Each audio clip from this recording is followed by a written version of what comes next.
Isang mapagpalang araw po sa ating lahat. Ako si Godfrey Pizon and this is my devotion for today, uh, July 14, and ang topic po natin for today is ano ang kahalagahan ng kasama natin at Diyos.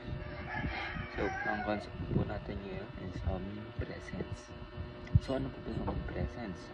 Omnipresence is a doctrine that God is present everywhere at all times, with His whole being. He does not have size, boundaries, or spatial limitations like creatures do.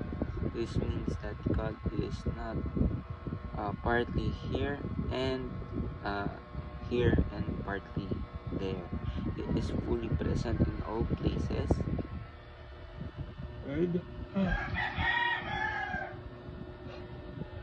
and all the time. Yet His presence is not always the same. He dwells in judgment in hell, in sustaining power over creation, and in conventional intimacy with His people. Though we cannot always perceive Him, He is never absent. He is near the broken-hearted and dwells richly in those who seek Him. So, ang ibig sabihin po ng omnipresence means all. As yung presence is parang yung lagi ka nandun sa time na lagi kang parang kahit saan nandun ka, and of course ang ating Panginoong Diyos ay laging nasa atin. Ibig sabihin wag tayong maniniwala na hindi tayo binabantay ng ating Diyos, pero nandito po siya palagi sa atin. Ang ating scripture for the day is Psalms chapter 139 verse 7 to 10.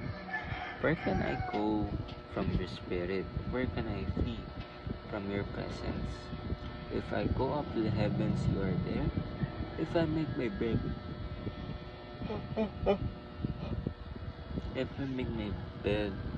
in the depths, you are there. If I rise on the wings of the dawn, if I settle on the far side of the sea, even there your hand will guide me. Your right hand will hold me fast.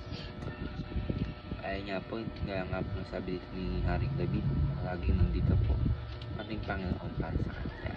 Teaching natin is God is present in every place at all times, and God's omnipresence is our daily comfort, and God is our most intimate relationship. Ibig sabihin, huwag po tayo matakot sa mga problema or challenges na binibigay ng ating Panginoon sa ating buhay, dahil siya po ang nabigay nito, and